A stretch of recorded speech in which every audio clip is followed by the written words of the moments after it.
नमस्कार, पुन्हा एकदा स्वागत आहे माझ्या मिनी ब्लॉगमध्ये. तर आज मी चाललेली आहे हॉस्पिटलला, कारण की रात्री 3 वाजता मला खुशखबर भेटली की तुम्ही मावशी झाले. हे माझ्या वहिनीने मला खुशखबर दिला. आणि रात्री मी जे 3 वाजता उठली, हे रात्रभर मी झोपलीच नाही. आणि मला खूप असं वाटतं कधी सकाळ होणार आणि मी कधी जाणार असं वाटत होतं.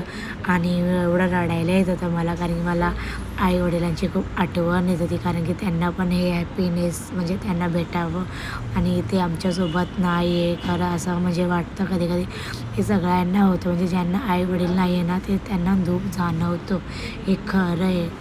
पण मी बोलली ठीक आहे, नाही आहे, पण ते जिथे पण असणार ते आम्हाला बघत असणार आणि ते आम्हाला फील करत असणार. आम्ही पण त्यांना असं फील करून जी असं वाटतं की हा चला आमच्या बाजूलाच येते, खूप चांगली गोष्ट आहे. त्याच्यानं मी देवाला पण थँक्यू बोलले, जे पण आहे त्यांच्यामुळे या ते माझ्या आईवडिलांमुळे.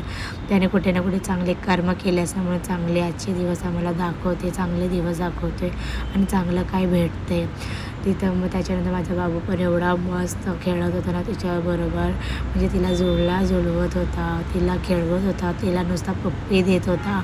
आणि तिथं दूध पाजायला तिला घेऊन गेलेले, तिथं पण तो तिच्या पाठीपाठीच होता. आणि खूप खूप खूप हॅप्पी झालेले मी. आणि खूप चांगला दिवस होता आजचा माझा. आणि चला मी भेटूया नेक्स्ट ब्लॉगमध्ये, तोपर्यंत बाय.